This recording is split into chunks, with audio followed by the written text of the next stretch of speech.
Hi అండి. అందరూ ఎలా ఉన్నారు? Welcome back to the channel. ఇక్కడ నేను నా హెయిర్ కేర్ చేసుకుంటున్నా. సో, ఇక్కడికొచ్చిన తర్వాత నా స్కాల్ప్ డ్రై అవుతుంది. మేబీ వెదర్ వల్ల అనుకుంటున్నా. సో, నా దగ్గర ఆర్గానిక్ ఆర్గానో ఆయిల్ అంట 100% అది. సో, ఇంట్లో ఉంది. రెగ్యులర్‌గా ఏదో ఒక ఆయిల్ పెట్టుకుంటూ ఉంటా హెడ్ బాత్ చేసే ముందు. సో, ఆ రోజు అది ఉందని ఇంకా అది జస్ట్ స్కాల్ప్‌కి ఆహ్, మసాజ్ చేసుకొని ఒక 1 అవర్ తర్వాత హెడ్ బాత్ చేశాను. ఓన్లీ స్కాల్ప్‌కి ఎక్కువ కాన్సంట్రేట్ చేశాను. అండ్ నెక్స్ట్ వచ్చి నా లంచ్‌కొచ్చి నేను చపాతీ తీసుకుంటున్నా. Curd compulsory. మొన్న తోడుపెట్టిన కర్డ్ తోడుకుంది అండ్ బావుంది గూడా. అండ్ నెక్స్ట్ వచ్చి బ్యాక్ సైడ్ మా ఇంటి బ్యాక్ సైడ్ ఇక్కడ స్కూల్ బస్ ఆగుతుంది. సో, పేరెంట్స్ అందరూ ఇక్కడ వెయిట్ చేస్తారు స్కూల్ బస్ కోసం. అండ్ నా డ్రైవింగ్ రోడ్ నాలెడ్జ్ టెస్ట్ అయిపోయింది. మీ అందరికీ తెలుసు. కొంతమంది నన్ను ఫాలో అవుతున్న వాళ్ళందరికీ కొంతమందికి తెలుసు. నాలెడ్జ్ టెస్ట్ అయితే అయిపోయింది. అండ్ నెక్స్ట్ 3 మంత్స్ తర్వాత రోడ్ టెస్ట్ బుక్ చేసుకున్నా. సో, ఆ రోడ్ టెస్ట్ నేను పార్కింగ్ అవన్నీ చేస్తే అండ్ నాకు లైసెన్స్ కూడా వస్తుంది. దానికి నేను సెకండ్ డే క్లాస్ ప్రిపేర్ అవుతున్నా. అండ్ నెక్స్ట్ అది అయిన తర్వాత ఈవినింగ్ వచ్చి పావ్ బాజీ చేసుకున్నాం మేము. లైక్ కొంచెం లేట్ అయింది. సో, మేము స్నాక్ టైమ్‌లోనే డిన్నర్ చేస్తాం యూజువల్‌గా. బట్ ఆ రోజు కొంచెం లేట్ అయింది. పావ్ బాజీ చేస్తున్నాం. సో, పావ్ బాజీ కోసం వెజిటబుల్స్ అన్నీ ప్రెషర్ కుక్ చేశాను. పొటాటో మాత్రం వేయలేదు. ప్రెషర్ కుక్ పెట్టేసాను. ఒక 2 విజిల్స్ వస్తే అది ప్రిపేర్ అవుతుంది. దాన్ని కొంచెం తాలింపు పెట్టుకుంటే. అండ్ నెక్స్ట్ వచ్చి కాలీఫ్లవర్ కర్రీ చేద్దామని కాలీఫ్లవర్ జస్ట్ సెపరేట్ చేసి కొంచెం హాట్ వాటర్‌లో కొంచెం సాల్ట్ అవన్నీ ఏసి సోక్ చేసి పెట్టాను.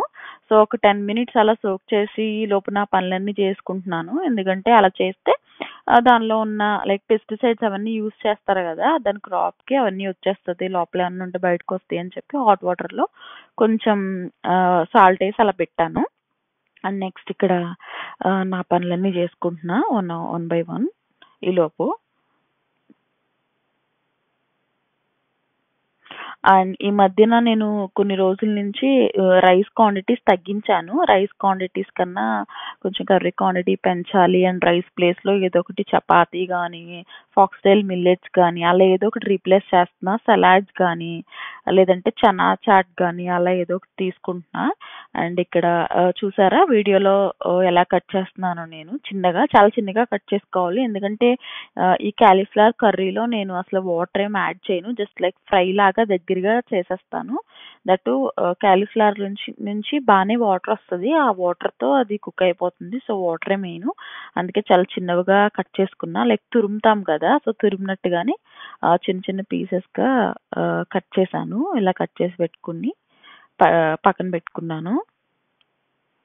అండ్ నెక్స్ట్ ఇక్కడ ఆనియన్స్ ఫ్రై అయిపోయిన తర్వాత నేను చిల్లీస్ వేయడం మర్చిపోయాను. మీరేసుకోండి. లాస్ట్‌లో యాడ్ చేశాను నేను. ఆనియన్స్ ఫ్రై అయిపోయిన తర్వాత ఈ ఈ ఏదైతే కట్ చేసి పెట్టుకున్నామో కాలీఫ్లవర్ గూడా ఏసేసి జస్ట్ ఒకసారి కలిపి మూత సాల్ట్ అండ్ పసుపు ఆల్రెడీ నేను ముందే ఏసేసాను ఆనియన్స్‌లోనే. సో, మళ్ళీ నేను ఎక్స్‌ట్రాగా యాడ్ చేయలేదు. సో, మూత పెట్టేసి మగ్గనివ్వండి. మగ్గుతుంది. సో, మూత పెట్టేసుకున్న తర్వాత లాస్ట్‌లో సాల్ట్స్ ఏమైనా సరిపోకపోతే మసాలా యాడ్ చేస్తాం గదా! మసాలాతో పాటుగా కొంచెం ఏసుకోవచ్చని. ఇంక నేను సాల్ట్ ఏం చెక్ చేయలేదు. జస్ట్ అలా మూత పెట్టి మగ్గనిచ్చేసాను. అండ్ నెక్స్ట్ ఇక్కడ పావ్ బాజీ ప్రెషర్ కుక్ చేశాను కదా! అది రెడీ అయిపోయింది. సో, దాంట్లో మనం ఇనఫ్ వాటర్ మనకు తెలుస్తుంది. ఒక కప్ అన్నీ ఒక కప్ ఏసుకుంటే ఒక 2-3 కప్స్ ఆఫ్ వాటర్ ఏసుకొని ప్రెషర్ కుక్ పెట్టుకుంటాం. సో, అయిపోయింది. సో, వాటర్ కూడా ఎక్కువేం లేవు. సో, నేను దాన్ని మన దగ్గర మ్యాషర్ ఉంటుంది గదా! సో, యూజువల్‌గా రెగ్యులర్‌గా యూజ్ చేసే మ్యాషర్‌తో నేను మ్యాష్ చేశాను. లేదంటే పప్పు గుత్తితో కూడా మ్యాష్ చేసుకోవచ్చు. మ్యాష్ చేసుకుంటే కొంచెం దగ్గరికి ప్యూరీలా వస్తుంది. పొటాటో ఏస్తే ఇంకా ప్యూరీలా వస్తుంది. బట్ నేను పొటాటో అవాయిడ్ చేశాను గదా! ఈసారి. సో, మీరు పొటాటో ఉంటే అది గూడా ఏసుకోండి బావుంటుంది. అండ్ నెక్స్ట్ వచ్చి నేను ఇక్కడ క్యాప్సికమ్ కట్ చేసుకుంటున్నా పావ్ బాజీలోకి. క్యాప్సికమ్ లేదు అంటే like yellow and red peppers అవి కాస్కోలో తీసుకొచ్చా. గ్రీన్ క్యాప్సికమ్ ఉంటుంది కదా! అది కూడా వేసుకోవచ్చు. బట్ నా దగ్గర టైంకి అది ఉందని నేను అదేసాను. ఏంటంటే ఇంకా దాంట్లో ఆనియన్ అండ్ కొంచెం జీరా గూడా కలిపి ఫ్రై చేసుకొని దానిలో ఏసుకొని మసాలాలో ఏసుకుంటే పావ్ బాజీ రెడీ అయిపోతుంది. సో, నేను ఎట్ ఏ టైమ్ కిచెన్‌లోకెళ్ళినప్పుడే కొంచెం ఏమేమి కావాలో అవన్నీ కుక్ చేసేలా పెట్టుకుంటా. ఒకేసారి కిచెన్ అంతా మెస్ అవుతుంది గదా! మెస్ అయిందంతా నేను క్లీన్ చేసుకోవడానికి నాకు ఈజీగా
ఇవన్నీ ఫ్రై అయిపోయాయి. Onion, jeera and peppers fry అయిపోయిన తర్వాత కొంచెం ఉప్పు, కారం, dhania jeera powder, garam masala, pepper powder and kasuri methi just కొంచెం చేత్తో మ్యాష్ చేసి వేసుకున్నా. కసూరి మేతి వల్లే అసలైన taste. And ginger garlic paste కూడా అప్పటికప్పుడు ఫ్రెష్‌గా దంచి దానిలో వేసుకున్నా. సో, మెయిన్ టేస్ట్ ఏంటంటే జింజర్ గార్లిక్ పేస్ట్ ఫ్రెష్‌గా దంచేసుకుంటే మంచి టేస్ట్, ఫ్లేవర్ వస్తుంది. సో, దేనిలోకైనా అలానే ఏసుకుంటేనే బావుంటుంది. నేను మోస్ట్‌లీ అలానే వేస్తాను. పావు బాజీలో కూడా తప్పకుండా అలా ఏసుకుంటే ఇంకా బావుంటుంది. అండ్ సోంపు పౌడర్ ఉన్నా కూడా సోంపు పౌడర్ కూడా ఏసుకోవచ్చు. బట్ నా దగ్గర సోంపు లేదు. సో, నేనున్న వాటితోనే చేసేసాను సింపుల్‌గా. అన్నీ తక్కువ తక్కువ స్పైసెస్ ఏసుకొని చేసేసాను.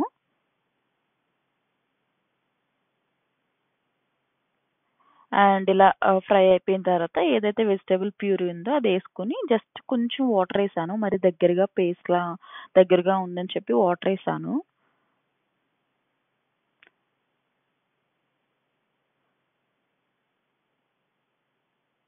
ఫస్ట్ టైమ్ పొటాటో లేకుండా వేశాను కదా! సో, తెలుస్తుంది డిఫరెన్స్ నాకు. పొటాటో ఉంటే బావుండేదనిపిచ్చింది. But okay. అండ్ ఇక్కడ ఇదైతే అయిపోయింది పావు బాజీ పక్కన పెట్టేసుకున్నా. అండ్ నెక్స్టొచ్చి ఈ క్యాబేజ్ కర్రీ సారీ కాలీఫ్లవర్ గూడా కర్రీ కూడా ఆల్మోస్ట్ అయిపోయింది. ఇంక మసాలాలేసుకోవడమే. ఇంక లాస్ట్ మొత్తం అంతా కూరంతా మగ్గిపోయిందన్నప్పుడు ఏసుకున్నాను. కొంచెం ధనియా జీరా పౌడరేసి, ఉప్పు, కారం అడ్జస్ట్ చేసుకున్నా. అండ్ ఆల్రెడీ పచ్చిమిర్చి ఏసాను కదా! సో, కారం చూసేసుకోవాలి. And the the like garam masala చాలా తక్కువేసుకున్నా. లైక్ కారం కొంచెం ఎక్కువే పడింది నాకు. సో, అందుకని గరం మసాలా కొంచెం తక్కువేసా. అండ్ ఫైనల్‌గా ఈ మసాలాలేసిన తర్వాత ఒక 5 మినిట్స్ కూడా కాదు, లెస్ దెన్ 5 మినిట్స్ జస్ట్ ఒకసారి ఆ మసాలాలన్నీ ఫ్రై అయ్యేలాగా కుక్ చేసుకొని దించేసుకున్నా. సో, ఇలా ఒకసారి ట్రై చేయండి, బావుంటుంది. సో, యూజువల్‌గా నేను టమాటో ఏసి చేస్తూ ఉంటా. బట్ మా మమ్మీ చేస్తదిలా బావుంటుంది. సో, నాకు కూడా తినాలనిపించింది. అండ్ దట్ టూ నేను ఈ మధ్య కాలంలో రైస్ చాలా తక్కువ తింటున్నాను గదా! సో, నాకు రైస్ తినాలనిపించి ఇంకా ఈ కర్రీ చేసుకున్నా. మీరు కూడా ఒకసారి ఇలా ట్రై చేయండి, చాలా బావుంటుంది. సో, టమాటో ఏసేటట్టయితే లాస్ట్‌లో జస్ట్ టమాటో ఏసేసుకొని దించేసుకోవడమే మగ్గిన తర్వాత. మసాలాలేమెయ్యం. అది కూడా చాలా బావుంటుంది. సో, ఒకసారి ట్రై చేయండి. సో, నా వీడియోస్ చూసి లైక్ చేసి నన్ను సపోర్ట్ చేస్తున్న వాళ్ళందరికీ చాలా థ్యాంక్ యూ. అండ్ ఇప్పటివరకు వచ్చిన సబ్స్క్రైబర్స్ అందరికి కూడా చాలా థ్యాంక్ యూ. సో, ఇది ఇవాల్టి వీడియో.